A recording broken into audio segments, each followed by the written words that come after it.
여러분 안녕하십니까? 오늘의 미국 위켄드 에디션 오늘 두 번째입니다. 네, 바이든 대통령이 이제 유럽 방문 마지막에 폴란드의 수도 바르샤바 와소에서 연설도 했는데 이 연설에서 굉장히 그 중요한 단어가 두 가지가 나왔습니다.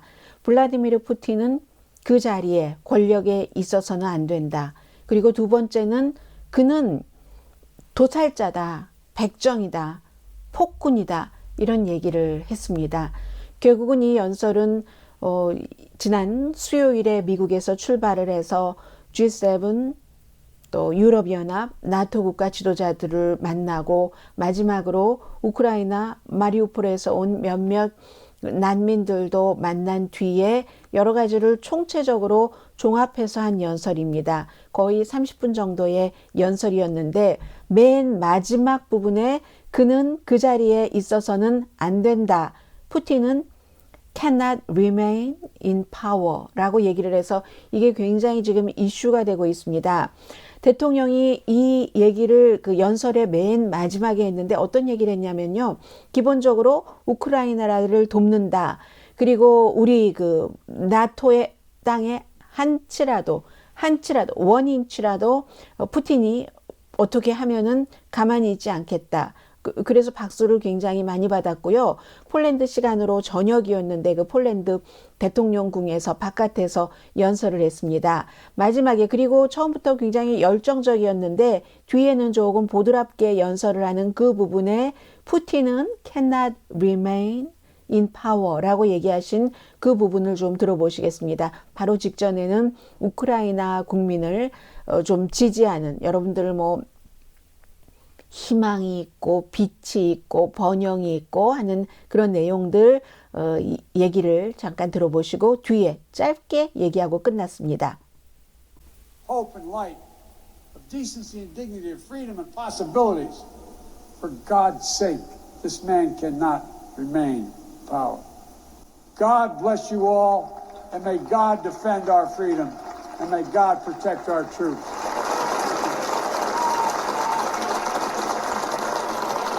네, 현장에서 성조기가 흩날리는 것도 보였고, 그러니까 미국에서 언제였었죠? 저녁에 아주 간혹 트럼프 전 대통령도 그랬고 백악관에서 연설을 할 때가 있는데 딱 그런 모습이었습니다. 이게 폴란드를 중심으로 하는 것이라기보다는 세계를 시간대를 그렇게 보고 한 연설이기 때문에 이 남자는 그 자리에 remain in power 있어서는 안 된다. 그리고 기자들이 물어봤었을 때 연설에서 포함된 건 아니네요. 기자들이 물어봤을 때 도살자다. 왜 이런 얘기가 나왔냐면 바이든 대통령이 폴란드의 대통령과도 회담을 하고 그리고 이제 회담하고 여러 가지를 보니까 정말 중요한 인물들이 다 갔습니다. 한편에는 국무장관이 앉아 있었고 한편에는 미국의 국방장관이 앉아 있었던 이런 상태거든요. 그 상태에서 바이든이 폴란드 대통령을 만나고 얼마 지나지 않아서 러시아가 우크라이나와 폴란드의 국경 가까이 있는 르비브에 미사일을 5발 발사했습니다. 5번 공격을 한 겁니다. 그래서 이제 푸틴이 그의 나중에 그 자리에 있어서는 안 된다. 이게 무슨 뜻이냐 하고 이슈가 되니까 백악관에서 뭐라고 얘기를 하냐면 푸틴이 자신이 갖고 있는 그 파워를 우크라이나나 이웃 지역에 그렇게 써서는 안 된다는 뜻, 딱 그 뜻이다 라고 얘기를 했는데 이건 바이든 대통령이 아무 원고도 없이 얘기한 게 아니라 원고로 써놓은 것이고 그리고 항상 기승전결해서 시작할 때도 중요하고 중간에도 뭐 포인트를 두죠. 마지막 무척 중요합니다. 맨 마지막에 한 얘기가 푸틴이 그 권력에 있어서는 안 된다 하는 것이었기 때문에 상당히 부분적으로 좀 의도적이라고도 볼 수 있고요. 이제 보면은 알겠죠. 바이든 대통령의 의도도. 해서 이게 정권 교체하라는 얘기냐라는 뜻에서 기자들이 물어봤더니 너무 멀리 해석하지 말고 다만 이웃과 이웃 그 근처의 국가를 공격해서는 안 된다는 뜻이다. 이 정도로 마무리는 했지만 바이든 대통령으로서는 굉장히 강한 푸틴 징계적인 그런 발언이었습니다. 그리고 바이든 대통령이 계속 강조했었던 것 가운데 하나가 미국은 러시아와 직접 대결하는 것을 원치 않는다, 피하고 있다. 그렇지만 나토 국가들은 방어를 한다면 마지막에 이제 나토 헌장 5, 한 국가가 공격받으면 우리 모두 공격받은 것처럼 해서 한다. 그 얘기를 강조했고요. 그러니까 언감생심 꿈도 꾸지 말아라. 나토 영역에 1인치라도 침범할 그런 얘기를 한 겁니다. 이제 바이든 대통령이 이 같은 연설과 단어를 쓰자 드미트리 메드베도프 현재는 국가안보국의 이제 부의장을 하고 있는데 푸틴이 계속 임기를 할 수가 없으니까 한번 살짝 대통령을 해줬었던 그 인물이죠. 그래? 우리 건드리면 핵무기도 쓴다. 이 같은 발언이 나왔습니다. 그렇기 때문에 지금 이 러시아의 우크라이나 침공 사태가 어디로 갈지 사실 아무도 모릅니다. 러시아가 우리가 원래 침공한 게 돈바스 동부 지역 분리주의자들, 러시아 사람들, 그 사람들 보호하기 위해서였던 거야. 1단계 임무는 완성했어라고 얘기를 하지만 지금 바이든 대통령이 폴란드 대통령과 만나고 있으니까 거기에 인사한 거잖아요. 미사일을 5발을 발사한 러시아도 지금 부분적으로는 갈팡질팡할 거고 계획했던 대로 되지 않고 한 달이 넘어섰기 때문에 계속 조금 봐야지 되는 그런 부분이고요. 제가 오늘은 여러분들께 어떤 내용을 전해드릴까 하면은 한 달이 이미 지났고 과거부터 지금까지 중국과 러시아를 중심으로 중국은 이제 나중에 말씀을 드릴 기회가 있겠습니다만은 서방 세계가 러시아와 중국과 손을 잡으면서 했었던 것이 세계화입니다. 세계화인데 그 같은 세계화로서 서로 좀 지낼 거 지내고 간섭하지 않을 거 간섭하지 않고 하는 사이에 블라디미르 푸틴이 얼마나 컸는가. 그 내부에서는 컸는데 왜 그런 힘을 키운 것인가. 그리고 푸틴의 그 같은 힘, 푸틴의 그 어떤 빛 같은 것을 미국 내부에서도 지금 좋아하는 사람들이 많습니다. 그래서 이런 문제를 좀 전해드리겠습니다. 그러니까 여러분과 제가 어느 정도 인지 능력이 있고 살았던 때가 구소련이 무너지고 나서부터 지금까지 수십 년 흘러온 거잖아요. 오늘의 미국을 듣고 계신 분들께서 대체적으로 이제 나이가 많으시거나 아니면 젊으신 분들도 세계사, 현재와 과거에 굉장히 관심을 많이 갖고 계신 분들이기 때문에 이번 이 사태를 토대로 해서 오늘 제가 지금 전해드릴 내용은 냉전 그 이후에 어떠한 이데올로기가 어떻게 변해와서 푸틴이라는 괴물이 나타났고 그 괴물이 저렇게까지 괴물이 될 때까지 서방 세계는 좀 방심한 게 아닌가? 그리고 미국은 또 그게 좋다고 그 말을 계속 따라서 하는 매체들이 많거든요. 그런 내용을 지금부터 쭉 정리를 해드리겠습니다. 한 20-30분 안에 지난 몇십 년의 큰 흐름은 대강 정리가 될 것 같습니다. 우선 5년 전에 2017년도에 헬싱키에서 푸틴과 많은 유럽의 국가들 그리고 또 무슨 G7 국가들 만났었습니다.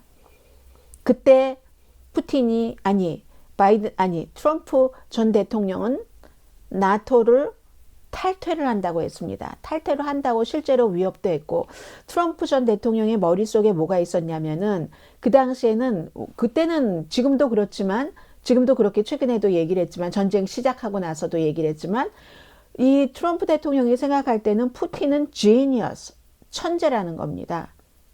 김정은과도 조금 통하는 면이 있죠.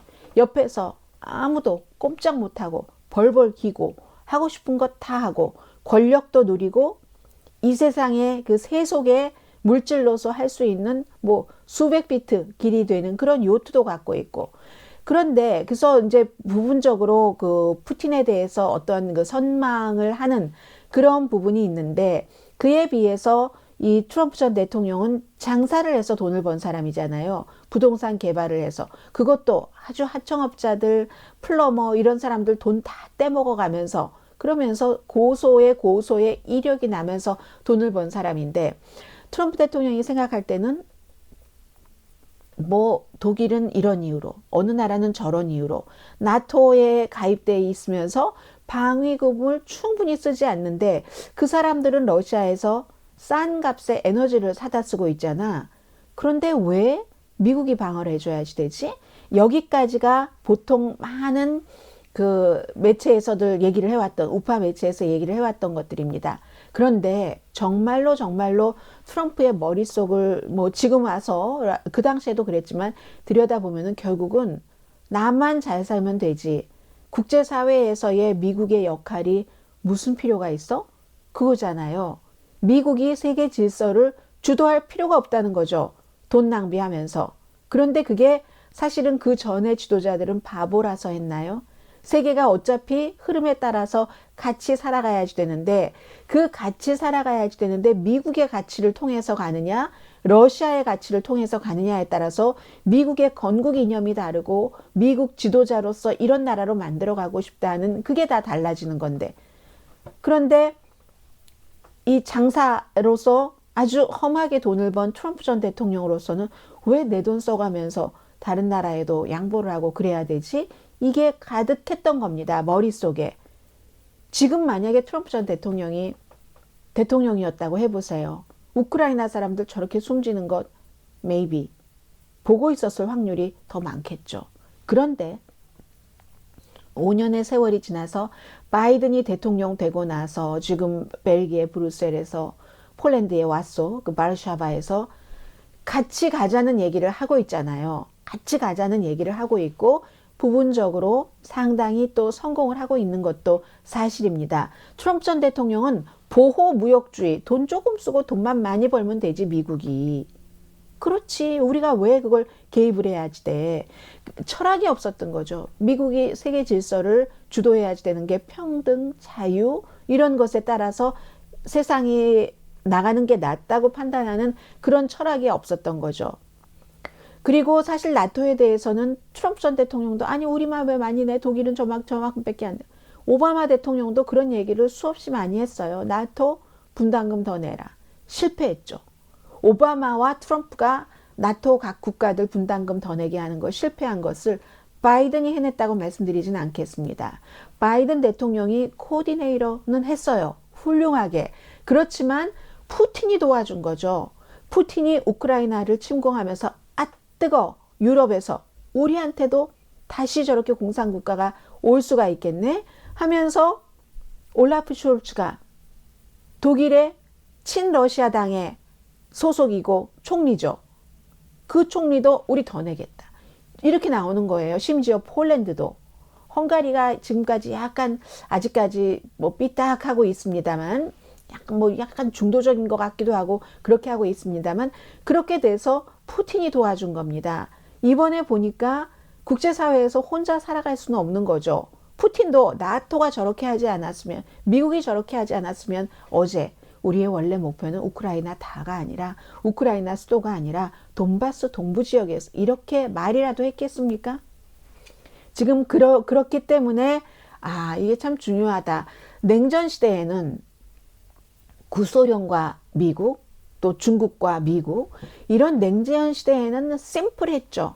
공산주의냐 민주주의냐 여기에 따라서만 했으면 됐습니다. 그래서 사실은 저는 가끔 미국에 살면서 트루만 대통령에게 미안함을 느낄 때가 있습니다. 해리 트루만 대통령이 남한의 공산주의가 안 된다고 하면서 군대를 파견을 해주고 여러 가지를 했지만 그런 일로 인해서 사실은 재선되지 않는데 그게 나쁜 영향을 미친 것도 사실이거든요. 어쨌든 냉전 시대에는 이렇게 공산주의냐 민주주의냐만 가리면 됐기 때문에 정치인들도 심플했습니다. 그 이후에 세계화가 됐죠. 이것도 누가 원해서 된다는 것도 그럴 수 있지만 그렇게 몰고 가는 것도 부분적으로 있지만 흐름이라는 게 있기 때문에 시대의 흐름을 거슬릴 수는 없는 겁니다. 흐름이 세계화가 되면서 중국과도 러시아와도 주고받을 수 있는 무역은 해야지 이득이 된다고 미국을 포함해서 모든 나라가 생각을 했고 지금 그렇게 하고 있습니다. 유럽에선 싼다고 거리상으로 에너지를 러시아에서 잔뜩 갖다 썼고 중국과도 지금 엄청 많은 무역을 하고 있습니다. 이때는 세계화 시대에는 무역과 정치는 분리할 수 있다. 무역과 외교, 무역과 안보는 분리할 수 있다. 무역은 그냥 경제야. 돈 버는 거야. 서로 너네 잘하는 거 해서 우리에게 팔고 우리 잘하는 거 만들어서 너네에게 팔고 윈윈이야 했는데 시간이 지나고 보니까 그게 그렇지가 않다는 거죠. 세계화로 중국과 러시아가 돈을 벌었는데 돈을 벌고 나서 뭐 어느 정도 강해졌어요. 물론 러시아와 중국과는 뭐 경제 그 규모를 따지면 뭐 10배 이상 차이가 나지만 중국이 세지만 그렇지만 누가 있느냐에 따라서 중국도 후진타오까지만 하더라도 그렇지 않았는데 시진핑과 푸틴은 닮은 꼴입니다. 나 죽을 때까지 권력을 놓지 않겠어. 내가 원하는 방식으로 이 나라와 세계를 끌고 가겠어. 플러스 시진핑은 게다 대고 경제력도 너무너무 강하고 이제 국방도 많이 치고 올라오니까 미국하고 비교할 때 그럼 러시아를 그 주니어 파트너로 해서 우리식으로 나의 식으로 중국식으로 세계를 한번 해보겠어 하는 야망을 갖고 있는 거잖아요. 이게 세계화, 경제와 정치, 안보, 외교를 떨어뜨려 놓고 나서 수십 년의 세월이 흐르고 나니까 중국과 러시아는 하나도는 아니지는 않아요. 왜냐하면 교류가 있기 때문에 사람들이 막 바깥에서 나가서 보고 요즘 인터넷도 있고 하니까 소셜미디어도 있고 하니까 그렇지만 그 속도 자체가 민주화로 가는 게 아니라 누가 있느냐에 따라서 독재자가 그 파워에 있는 사람이 너무너무 강하게 그걸 꽉 붙들고 있잖아요. 그리고 가짜로 너무 많은 가짜를 만들어서 사람들을 세뇌를 시키고 이게 지금 서구 사회의 딜레마고요. 이런 딜레마를 지금 본격적으로 생각하고 있지만 그 전에 열심히 뭐 중국에서부터 미국도 뭐 싼 거 뭐 아예 그냥 싼 거는 이제 만들지 마. 우리는 중국에 비싼 거 팔고 중국의 그 노동력도 다 인권 위반하면서 위구르족에게 돈 안 주고 부리고 하면서 들여오는 거잖아요. 그렇게 하면서 돈을 열심히 벌고 그러다가 러시아도 이제 유럽도 이제 에너지 같은 거 싸게 사다가 쓰고 하다가 오니까 여기까지 온 겁니다. 푸틴이 그만큼 커졌는 줄 몰랐는데 거기까지 지금 커진 거예요. 한동안 모르고 있었던 거죠. 해서 제가 여러 매체를 종합을 해서 전해드리겠는데 3월 22일이었습니다. 알렉세이 나발니라는 푸틴의 정치적인 적에게 뭐 9년형을 더 구형을 했는데 그런데 무슨 혐의요? 이런 거 따질 것도 없어요. 사기 혐의라고 하는데 그냥 푸틴이 원하면 감옥 보내는 거예요. 이 사람이 나의 정권 유지에 그 방해가 된다고 생각을 하니까. 그런데 알렉세이 나발니가 9년을 더 복역을 해야지 된다는 이런 것들이 그 이유는 우크라이나 사람들이 원하는 것과 똑같은 원함을 마음속에 갖고 있기 때문에 그럽니다. 푸틴과 같은 나라가 아니라 서방 세계와 같은 자유를 누려야지 된다는 그 믿음이 있기 때문에 푸틴은 그를 감옥에 가두고 그가 또 영향력이 있고 젊고 아주 머리도 좋고 그리고 우크라이나 사람도 우리 조상은 우리 때는 아니지만 뭐 같이 러시아하고 몽골 지배도 당해봤고 그다음에 러시아 1920년대부터 이렇게 해봤고 91년도에 러시아로부터 독립을 해서 수십 년 살아보니까 아유 구소련은 안 되겠어. 우리는 유럽식으로 가야지 돼. 이런 마음을 먹고 있는 거잖아요. 우크라이나의 외무장관이 이코노미스트와 인터뷰를 했는데 만약에 이 전쟁에서 러시아가 이기면 우크라이나는 없습니다. 우크라이나라는 나라는 사라집니다. 그런데 만약에 이 전쟁에서 우크라이나가 이기면 러시아는 존속합니다. 좀 더 지금 우크라이나가 원하는 쪽으로 서방 세계와 가깝게 이런 얘기를 했습니다. 이걸 막아보려는 게 푸틴인 거죠. 해서 푸틴은 우크라이나 같은 것은 절대로 할 수가 없어 하면서 지금 전쟁을 치르고 있는 거잖아요. 러시아 세상을 만들겠다는 거죠. 푸틴으로선 유라시아를 제패하는 데 있어서 해서 러시안 월드라는 뭐 러시아 말로 뭐라고 하던데 제가 러시아 말까지는 모르겠고요. 그게 어떤 거냐면 인종이라든가 종교라든가 여러 가지 문화적 유산을 슬라브족을 기본으로 해서 서구는 너무너무 막 그냥 타락했고 하니까 슬라빅 문화로 하겠다. 대신에 두 가지를 여기에 결합시키는 겁니다. 하나는 며칠 전에 말씀드렸던 러시아 정교회, 기독교. 바로 그 종교를 기반으로 해서, 또 하나는 어떤 그 정보국, 보안, 과거의 KGB와 같은 그런 이런 정보는 정보인데 좀 어두침침한 그런 정보예요. 그리고 정교회는 반서구가 그 도그마입니다. 완전히 이 러시아의 그 정교회에.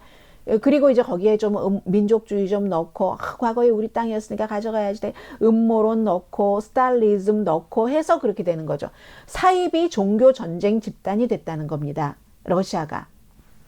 며칠 전에 그 르스니키 경기장에 뭐 러시아 경찰국은 20만 명 모였다고 하는데 나중에 보니까 뭐 9만 5천 명 모였다고 하고, 원래 뭐 8만 명 정도 들어가는 경기장이라고 하잖아요. 블라디미르 푸틴이 나타났을 때 말씀드렸던 것처럼 막 트럼프 나타나면 사람들이 막 열광하는 것처럼 젊은이들 많았거든요. 미국 보수도 그런 것처럼, 물론 버스로 동원된 사람도 있을 겁니다. 그런데 상당수의 사람들은 자발적으로 갔다고 보거든요. 왜냐하면 세뇌가 됐기 때문에, 이 푸틴의 이러한 모든 것에 대해서. 그래서 푸틴이 그리고 그 스테디움 자체가 팔각형인데, 팔각형 모양이 있는데 거기서 제단, 뭐 종교적인 어떤 의식 같은 것도 치르잖아요. 막 푸틴도 성경을 하면서 이 세상에서 최고의 사랑은 뭐 친구를 위해서 내 생명을 버리는 거야. 그게 지금 우크라이나 전쟁이라는 거예요. 그런데 제가 이 브랜드 네임을 몰라서 보고 읽어야지 돼요. 그날 푸틴이 입었던, 아니 이 옷이 14,000달러나 합니까? 롤로 피아나인가요? 파하나인가요? 아주 그 캐시미어 같은 거 잘 만드는 그런 코트, 반코트 같은 거를 입고 푸틴은 얘기를 한 겁니다. 그리고 무슨 18세기에 종교에 심취했는데 무슨 뭐 막 몽골로부터 막 그 구소련, 그 당시에 그 땅을 찾아온 장군에 대해서 얘기하고 막 애국심 민족주의를 막 부각시킨 거죠. 그리고는 며칠 전에 말씀드렸던 국군 그 대성당에 바로 이제 그 대주교, 총대주교라고 러시아는 얘기하잖아요. 그런 대주교와 같이 힘을 이렇게 합쳐서 그런데 교회와 보안대, 이 정보 보안대를 합쳐놓은, 이게 사실은 스탈린의 모델이죠. 스탈린의 모델을 지금 더 공산주의가 몰락한 이후에 더 강해졌기 때문에 푸틴이, 그 이후로는 푸틴이잖아요. 뭐 고르바초프, 옐친 잠깐 있었고, 그리고는 이제 푸틴이 내내 지금까지 하고 있는 거니까. 교회가 군대와도 밀접해서 리에종 오피스도 있고요. 아무튼 그래서, 그런데 이게 다른 거죠. 서유럽 교회는요, 과거 그 히틀러를 지지했었습니다. 그 당시에 막 무서워서도 지지했고 알아서 기기도 했고 했잖아요. 나중에 통렬한 반성을 했죠. 통렬한 반성을 했는데, 모스크바의 그 총대교구청은 한 번도 스탈린 시대에 우크라이나 사람들을 무슨 집단 농장형이다 뭐 하다 해서 막 소장농처럼 해서 다 가져가고 뭐 이렇게 하고 수백만 명을 숨지게 하고 막 이런 일들을 했었던 그 일에 대해서 한 번도 사과하지 않았습니다. 정말 다른 교도들 탄압하고 했었던 그런 회개라는 게 없어요. 모스크바의 그 총대교구청은. 그래서 지금 러시아 정교회의 16대군요. 그 대주교, 꼭 또 총자를 붙여요. 키릴 주교는 그 푸틴의 이 전쟁을 신이 시켜서 하는 전쟁인 것처럼 이렇게 얘기를 하잖아요. 아주 능글맞게 웃으면서 신의 계시라고 얘기를 하고, 그래야 무슨 뭐 동성애자 같은 거 뭐 이런 거 안 퍼진다 뭐 이런 얘기를 하고, 말하자면 서구의 악마성을 청소를 한다는 얘기예요. 서구의 악마성을 청소를 하면서 점점 우리가 땅 따먹기를 해서 우리의 정교회로 간다. 푸틴은 그것에 맞는 종교 리더에게 그 같은 파워를 주고, 이 종교 리더는 푸틴에게 전쟁 같은 거, 사람들을 가혹하게 어떻게 하고 하는 것도 이게 다 더 큰 뜻이 있어 그래. 이런 것을 또 이렇게 품어주고 하는 거죠. 그리고는 이제 그 셀로비크, 푸틴의 정보기관, 정치 파벌이죠. 어떤 그 군산 복합체 같은 것도 많이 거기에 돈도 벌고 하면서 사람도 풀고 하는 이런 아무튼 푸틴의 정보기관 다 군과도 연관된 그런 실버리크 FSB요. 예전에 KGB와 마찬가지로 이것과 FSB 러시아 정교회 푸틴 삼각형이 돼서 이렇게 되는 겁니다. 어느 날 봤더니 우리 뭐 경제 교류 좀 하고 하면 푸틴이 놔줄 줄 알았더니 낫기는커녕요. 전혀 낫지 않았죠. 푸틴이 사실은 체첸을 쳐들어간다 막 이래가지고 인기가 있었잖아요. 옐친이 워낙에 좀 뭐라고 말씀드려야지 되나요? 허점이라기보다 오점이 많은 사람이기 때문에 자신이 물러나고 나서 푸틴이 그 오점의 대가를 치르지 않아도 되도록 잘 처리해 줄 것이라고 믿고 이 푸틴을 밀었었고, 그리고는 그 푸틴이 지금까지 왔는데 처음에는 체첸 공격한다 막 이런 것으로 굉장히 인기가 있었고, 그 뒤에는 경제적인 것을 먼저 내세웠었죠. 종교라기보다는 경제. 처음에는 이데올로기나 종교보다는 경제를 먼저 내세웠었습니다. 그리고 뭐 에너지가 워낙에 펑펑 나는 곳이 러시아이기 때문에 그곳으로서 많이 버틴 것이기도 하고요. 지금은 그런데 2020년도 7월 달에 개헌하고 할 때 임기 제한을 거의 없앤 것이나 마찬가지이기 때문에, 그런데 그 사이에 서방 세계에서는 푸틴도 뭐 점점 나이가 먹어갈 것이고 뭐 이러면서 조금 나태해 있는 동안에 여기까지 왔다는 거죠. 그리고 워낙에 권력이라는 게 항상 오래되면은 푸틴도 보리스 옐친에게 넘겨받았을 때는 젊었고, 지금은 이제 너무너무 모든 걸 다 가졌잖아요. 여자도 많아요. 돈도 많아요.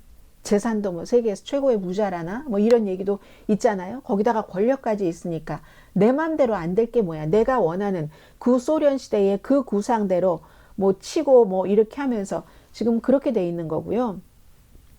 탐욕, 불만 뭐 이런 것, 그런 거. 푸틴에 관한 책이 무척 많은데, 뭐 푸틴은 자신을 레닌그라드에서 어렸을 때부터 막 악당에게 막 대적하는 뭐 이런 자신을 그렇게 묘사를 했고, 아주 gut feeling이 강한 것으로 또 묘사를 했고요. 아무튼 그렇습니다. 그리고 무슨 뭐 유도 대회 나가고 뭐 이러는 것들, 뭐 아무튼 이해하기 굉장히 힘든 사람이죠. 비밀이 많고 그리고 분노도 많고 그런 사람이기 때문에 권력을 가지면 가질수록, 권력이 강해지면 강해질수록 푸틴이 많이 초창기보다 변했던 것도 사실인 것 같고요. 그래서 지금부터는 러시아뿐만이 아니라 러시아와 미국의 우파, 트럼프 전 대통령을 지지하고 그 때문에 푸틴을 지지하고 4년 내내 푸틴이 잘하는 거지 뭐 이렇게 얘기를 했었던 사람들이 굉장히 공통점이 있어요. 공통점이 있어서 그런 것들을 말씀을 드리겠는데, 예를 들어서 푸틴이 처음에는 침공하지 않는다 하면서 딱 침공을 했어요. 그리고 나서 이거 방어다. 러시아 사람 방어, 우리 방어다. 했었을 때 미국의 터커 칼슨 같은 사람이 그렇게 얘기를 했어요. 캔디스 오웬이라고 아주 젊은 아프리칸 아메리칸 여성이에요. 이 여성은 어느 날 갑자기 코비드 그때에 막 트럼프 전 대통령 옆에 막 모든 말을 트럼프 전 대통령과 같이 함으로 인해서 파워를 얻은 여성이죠. 원래는 그런 성향은 아니었어요. 캔디스 오웬 같은 사람. 요즘에 굉장히 뭐 타운홀 미팅도 많이 하고 여러 방송 출연도 많이 하고 하면서 그쪽에서는, 우파에서는 인기가 있습니다. 그래서 푸틴의 말이 맞대요. 그리고 푸틴이 우크라이나에 가서 나치가 지배하는 그 정권을 끝내야지 돼. 나치야. 볼로디미르 젤렌스키가. 엄마 아빠가 다 유대인인데. 그랬을 때도 그게 로라 잉그램도 그 말 그대로 해줬어요. 다른 무슨 많은 팟캐스터, 유명한 사람들도 다 그렇게 얘기를 했어요. 인포워요. 이 얘기는 제가 조금 이따가 자세히 전해드리겠는데, 미국 국방부가 우크라이나의 어떤 연구소에 무슨 무기를 개발하라고 돈을 지원하고 있다. 이런 얘기를 러시아에서 말했을 때 인포워, 거의 모든 소셜미디어가 다 이 사람을 배척을 했습니다. 인포워는 그걸 완전히 무슨 트랜스크립까지 공개를 했었을 정도고, 터커 칼슨도 마찬가지예요. 우크라이나가 바이든의 무슨 국무부에 충성하는 꼭두각시다 뭐 이런 얘기 하거든요. 그러니까 박스 뉴스만 보시는 분들은 자꾸만 그런 얘기를 들으면, 그리고 터커 칼슨이 말을 잘해요. 터커 칼슨 옆에 또 뭐를 써주고 연구를 해주는 조사원이 얼마나 많습니까? 그 사람이 1년에 돈을 얼마 받는 사람이에요. 그러니까 이렇게 들으면 기승전결에다가 또 굉장히 신뢰에 차서 그런 모습으로 얘기를 하니까 저 말이 맞네? 이렇게 생각을 할 수가 있는 겁니다. 푸틴이 전쟁의 정당성을 연설했을 때도 마찬가지로 인포월가 전체 그 트랜스크립을 연설문을 다 공개를 했고, 오웬도 마찬가지예요. 뭐 나토를 뭐 확장하려고 하니까 저렇게 되는 거잖아. 그나마 나토에 가입한 국가들은 푸틴으로부터 이 정도의 위협은 지금 안 받잖아요. 그렇게 생각을 하는 게 더 나은 거죠. 그리고 다른 나라를 왜 침공을 합니까? 자유세계의 그 이상을 좋아한다고 해서. 국경 분쟁이라고 말하는 사람도 있어요. 우파에서 유명한 사람 가운데서. 그래서 미국의 우파 미국인들은 어찌 보면 바이든 대통령보다 푸틴을 더 신뢰를 하는 사람들도 많습니다. 이게 지난 4년 동안 트럼프 전 대통령 시대에 길이 든 거예요. 본인도 알게 모르게 러시아의 주장을 더 신뢰했기 때문에 처음에 전쟁이 일어나지 않을 거라고, 전쟁을 안 한다고 푸틴이 계속 얘기를 했으니까 그때 계속 그렇게 말을 했잖아요. 아닌데 왜 그러느냐 막 하면서. 그 바이든 대통령과 영국은 우리가 여러 가지 정보를 취합하는 결과 전쟁을 일으킨다. 심지어 독일에서 열리는 안보회의에 가서 미국의 카멜라 해리스 부통령도 침공한다니까, period, 결론, 점 딱 찍어도 아니라고. 그리고 15일인가 그랬죠. 2월. 그 날짜가 넘어가니까 거봐. 아닌데 왜 그러는 거야. 이렇게 말한 사람 무척 많습니다. 팍스나 뭐 에폭타임스나 뉴스맥스나 이런 데의 보도를 듣고 한국에서도 이렇게 얘기한 사람들이 많아요. 그러다가 전쟁이 나니까 조금 뒤로 물러났죠. 그러면서 중간 입장을 취하는 듯 척하면서 우크라이나도 뭐 얘기를 하지만 전쟁터라 이렇다가 푸틴이 말하는 것도 들어봐야 된다. 뭐 나는 공정하기 때문에 양쪽 얘기를 다 한다. 이럴 때 뭐라고 얘기하는 줄 아시죠? 푸틴의 얘기를 공정하다고요. 그러면서 이제 러시아의 입장을 여전히 얘기를 하니까 유튜브나 페이스북이나 이런 데서 딱 이거를 다 잡았습니다. 가짜 같은 것을 안 하게 되고 대안이 있었어요. 텔레그램 같은데, 이런데, 팟캐스트 같은데 하면서 다시 또 러시아 얘기를 계속 붐업 해주고 푸틴의 주장 이렇게 하면서 바이든을 비난하고, 이제는 처음에는 미국의 공화당 정치인들도 바이든의 지지하는 이 형태로 나가다가 지금은 어쨌든 바이든이 잘못한다 쪽으로 나가려고 하고 있거든요. 이것도 11월 달 선거를 의식하기 때문에 그렇습니다. 그리고 하이라이트가 임산부가 공격을 받아서 푸틴의 들것에 실려서 나가는데 그 임산부가 가짜라고 그렇게 주장을 했었던 사람들도 있는데, 이게 왜 그러냐면 러시아가 그렇게 얘기를 했거든요. 저 사람 가짜로 그냥 들것에 실려 나가는 척하고 사진 찍는 거 연출한 거다. 그 사진을 AP통신 기자가 찍었습니다. 그리고 임산부도 숨지고 아이도 숨졌습니다. 이러한 것들을 백인 민족주의 팟캐스터, 아주 유명한 사람이에요. 조셉 조르단. 이런 사람들이 막 얘기를 하고, 에폭타임스는 또 한국에서 보기 좋죠. 한국말로 쭉쭉쭉쭉 써놓으니까.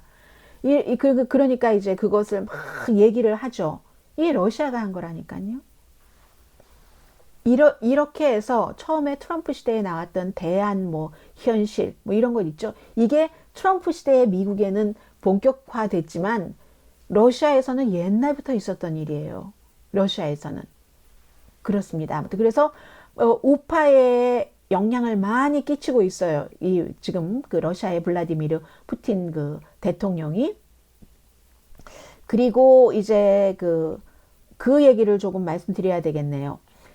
모스크바가 우크라이나 생화학 무기 개발을 무기 개발하도록 미국이 국방부가 거기다 돈을 줘서 지원을 한다. 이 얘기 한국에서도 많이 얘기가 나왔었던 부분이거든요. 이것도 러시아에서 나오고 시진핑이 또 계속 또 얘기를 하고 있는데, 이게 뭐냐면은요. 클렘린도 한때 이 미국 국방부에 이 돈을 받았습니다. 미국 국방부의 프로그램인데 그 예전에 제가 오바마 때 여러분들께 보도를 해드린 적이 있었는데, 오바마 그 전 대통령이 처음에 이제 상원의원 되고 우크라이나를 갔었을 때 우크라이나에 이제 미국 국방부에서도 좀 돈을 지원을 하는 그 실험실에 가보니까 탄저균 같은 것이 너무 함부로 다뤄지고 있었다는 거예요. 그래서 왜냐하면 그 당시에는 이제 테러리스트들 손에 그런 균이 들어가면 안 되잖아요. 요즘 조금 그 내용이 수그러들었는데 그런 걸 막아야 되니 이거 너무너무 위험하다라고 생각을 했는데, 구소련에서부터 러시아 그 위성 국가들이 많이 독립을 하면서 구소련이 관리를 하고 있었던 많은 이런 무슨 뭐 화학 약품이라든가 균이라든가 인간의 실험실에서는 모든 것을 다 연구를 하고 인류의 그 건강과 복지와 여러 가지를 위해서, 평화를 위해서 하잖아요. 근데 그런 것들이 테러리스트 손에 들어가 보면 어떻게 되겠습니까? 그게 막 함부로 다뤄지고 있더래요. 락되지 않은, 잠겨지지 않은 상태에서. 그래서 이제 미국에서는 구소련이 무너지고 나서 91년부터 했어요. 지금까지 하고 있는 거예요. 그러한 것들이 위험하지 않도록 지원을 하고 있는 겁니다. 돈을. 어떤 무기를 개발하라고 하는 게 아니라. 러시아도 이 지원금을 미국에서 받았다니까는요. 언제까지요? 2014년도. 크림반도를 점령하기 전까지는 러시아도 이것을 받았습니다. 그런데 러시아는 왜 지금 이렇게 주장을 하느냐? 러시아가 주장했었을 때 미국에서 제정신 있는 사람들은 뭐라고 얘기를 했냐면요. 아, 미국 국방부가 우크라이나의 실험실에서 무기를 만드는데 돈을 주고 있어? 이것은 왜 그랬냐면 미국에서 해석을 하기는 생화학 무기를 쓸 가능성도 있나 보다. 러시아가 우크라이나에서. 지금은 모르겠습니다. 요 며칠 사이에 조금 줄어들었어요. 러시아의 힘이 빠지면서. 그러나 전쟁은 이게 끝이 아닙니다. 항상 이게 왔다 갔다 기복이 있잖아요. 그러려나 보다. 그러니까 우크라이나 무슨 뭐 화학 무기 이런 얘기를 하지. 이렇게 해석을 했는데 러시아와 시진핑은 그렇게 얘기하지 않은 거죠. 미국에서는 그러니까 예전에 무슨 뭐 핵물질 같은 것도 밖으로 나오면 안 되잖아요. 그런 국제적인 여러 공동체의 그 노력을 하는 일도 있고, 이 케이스는 미국에서 그렇게 준 돈이요. 120억 달러랍니다. 미국이 지금까지 1991년부터 지금까지 이 협력적인 무슨 위협을 감소하는 프로그램이라고 얘기를 하고 있는데, 하나가 어디서 하나가 탄저균이 확 터져버리세요. 꼭 테러리스트 손에 안 들어갔다 하더라도 그게 얼마나 대단한 세계의 비극이 오겠습니까? 그러니까 그것을 제대로 하도록 돈을 줬는데 120억 달러 가운데서 2억 달러가 우크라이나의 전역에 수십 개의 실험실 아니면 그 의료시설에 지원이 됐다는 겁니다. 그리고 이제 이게 뭐 우크라이나에서 9월 11일 그 사태가 있고 난 다음엔 또 더 요청을 했고요. 테러리스트 손에 그런 것이 들어가면 안 됐으니까. 아무튼 이랬는데 이 내용이 이렇다는 겁니다. 그래서 뉴스를 들으실 때 여러분들께서 그 트럼프 전 대통령 떠나고 나서는 팩트 체크 같은 거 많이 안 했는데 이 전쟁에서도 팩트 체크가 이 정도로 필요한 거고요. 그래서 위험하다라고만 생각하실 필요는 없는 것 같아요. 그리고 또 꼭 이런 게 미국에서만 있는 게 아니라 그렇기 때문에 자유세계인 겁니다. 그런데 자유세계에는 결정적으로 아주 위험한 일이 있을 때 뭉쳐야지 될 때는 뭉치죠. 이번처럼 뭉치는데 뭉치면서도 아직도 모든 표현의 자유 그리고 사상의 자유를 존중하기 때문에 어디 유럽에 가면 네덜란드에서도 무슨 뭐 이거 우크라이나를 왜 지원해 하는 그런 시위들도 하고 있어요. 그런 사람들이 근데 특징이 있다니까요. 코비드는 가짜야. 트럼프가 위대해. 그러므로 푸틴도 위대해. 이렇게 얘기를 하는 사람들. 이 사람들 가운데서는 무슨 법학자 정말 많이 배우고 그런 사람들도 있습니다. 그리고 유럽에서는 이제 이런 분들이 대체적으로 유럽에 대해서 별로 뭐 좋아하지 않는 유럽 회의론자라고 할까요? 그런 분들이 무척 많아서 그래서 전쟁에 휘말리면 안 된다. 우크라이나를 돕기는 왜 도와? 하면서 네덜란드가 대전차 대공미사일을 보냈잖아요. 그러니까 아니 우리가 왜 휘말려야지 돼? 막 이렇게 얘기하면서 그런 사람들이 또 하는 얘기가 있죠. 언론이 푸틴은 좋은 사람인데 푸틴을 증오하도록 조장한다라고 얘기를 합니다. 아무튼 그런데 또 하나의 공통점은 이런 분들은 많은 분들은 그 푸틴이 기독교를 하도 강조를 해서요. 십자가를 그냥 목에서 떼지 않고 달고 다니면서 우통 벗고 운동할 때도 무슨 뭐 뒤에서 딱 누군가가 지켜주는데 무슨 뭐 그거 뭐죠? 제가 안 해보니까 잘 모르겠어요. 자쿠지 뜨거운 물 막 나오고 하는 거. 그런데 들어갈 때도 탁 십자가 보이고 하잖아요. 기독교인이라고. 기독교 보수주의자라고. 기독교 보수주의자인데 생활은 가장 세속적인 사람이 가장 더럽게 하는 생활은 다 하고 있어요. 여자 많죠? 돈으로 사치라는 사치는 다 하죠? 마음에 안 들면 사람들 가두죠? 독국물을 뿌리죠? 그런 푸틴이 바이든보다 좋다니까 할 말이 없는 거죠. 지금 이제 헝가리의 빅토르 오르반도 이 푸틴처럼 기독교를 굉장히 활용을 지금 하고 있는 거죠. 그 전쟁 때문에 제재하는 것을 마지못해 받아들이기는 했는데 제재 같이 하는 것을 이 헝가리의 그 빅토르 오르반도 결국은 그 푸틴만큼은 아니지만 그런 부분들이 조금 있는 거고요. 아무튼 푸틴의 전쟁으로 인해서 우리가 지금까지 이렇게 해왔던 모든 오늘의 이 일은 하루아침에 일어나는 게 아닙니다. 트럼프 전 대통령 당시에 유럽을 흔들었고 나토를 흔들었고 했었던 것이 푸틴이 오판을 하는데 기여를 한 거죠.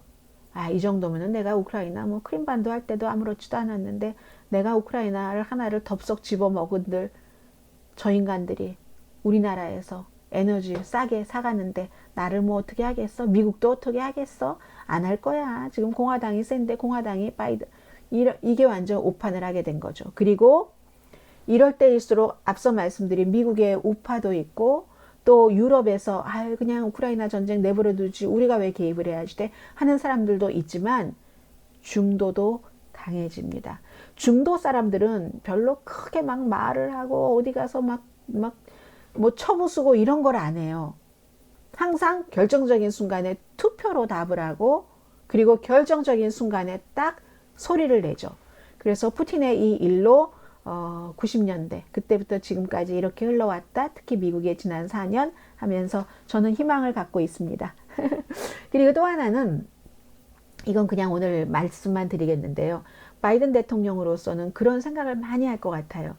유럽이 자신들의 앞마당에서 일어나는 일인데도 지금 보기에는 다 모든 것이 화합하는 것 같지만 헝가리 저렇죠. 조금 또 지나가서 국민들이 이거 가솔린 값이 왜 이렇게 비싸, 연료비 왜 이렇게 비싸 하면은 또 사람들이 조금 입장이 달라질 수도 있어요.